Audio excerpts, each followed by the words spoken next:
Hello dears, എല്ലാവർക്കും പത്രമാറ്റ പുത്തൻ promo വിശേഷങ്ങളിലേക്ക് സ്വാഗതം. അപ്പം ഇന്നത്തെ ഒരു പ്രൊമോയിൽ നമ്മുടെ ദേവ്യാനിയും നമ്മുടെ നയനയും കൂടി നന്ദുവിനെ കാണാൻ വേണ്ടി നമ്മുടെ നയനയുടെ വീട്ടിലേക്ക് വരുവാട്ടോ. എന്നിട്ട് ദേവ്യാനി നമ്മുടെ നന്ദുവിൻ്റെ അടുത്ത് പറയുന്നുണ്ട്, അനിയും അനാമികയും ഒരിക്കലും പിരിയരുത്, അതിന് മോളൊരു കാരണമാകരുത് എന്ന് പറയുന്നുണ്ട്. അപ്പം നയനയും ഒപ്പം നമ്മുടെ നന്ദുവിൻ്റെ അടുത്ത് പറയുന്നുണ്ട് കേട്ടോ, കണ്ടു ഈ ഒരു കാര്യത്തിൽ എല്ലാവരും സങ്കടപ്പെടുന്നുണ്ട്, ഇതിൽ നീ തന്നെ നല്ലോണം സഹകരിക്കണം എന്ന് പറയുന്നുണ്ട് കേട്ടോ.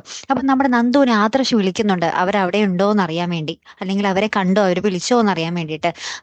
നമ്മുടെ നയന ഷോപ്പിങ്ങിന് പോണ ദേവ്യാനി വേറെ സ്ഥലത്തേക്ക് പോകുന്നു എന്ന് പറഞ്ഞാട്ട് ഇറങ്ങിയിരിക്കുന്നത്. അപ്പൊ എന്തായാലും പിന്നീടുണ്ടല്ലോ നമ്മുടെ ദേവ്യാനി നമ്മുടെ നയനയും കൂടി നമ്മുടെ കനകയെ സഹായിക്കാൻ വേണ്ടി അടുക്കളയിലൊക്കെ ഇങ്ങനെ പണി ചെയ്യുമായിരിക്കും കേട്ടോ. ആ സമയത്ത് നമ്മുടെ ദേവ്യാനി പറയുന്നുണ്ട്, നയനയുടെ ഒരു കുഞ്ഞിനെ അവിടെ എല്ലാവരും ആഗ്രഹിക്കുന്നുണ്ട്, അതിന് ഡോക്ടറുടെ സഹായം മാത്രം പോരാ, ദൈവങ്ങളെ കൂടി കൂട്ടിപ്പിടിക്കണം എന്നൊക്കെ പറയുന്നുണ്ട്.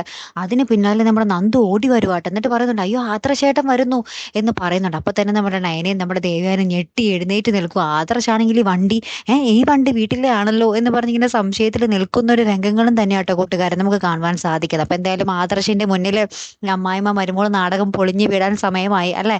എന്തായാലും കാത്തിരുന്ന് തന്നെ കാണാം. അപ്പൊ അടുത്തൊരു വീഡിയോ വരുന്നത് വരയ്ക്കും ഗുഡ് ബൈ.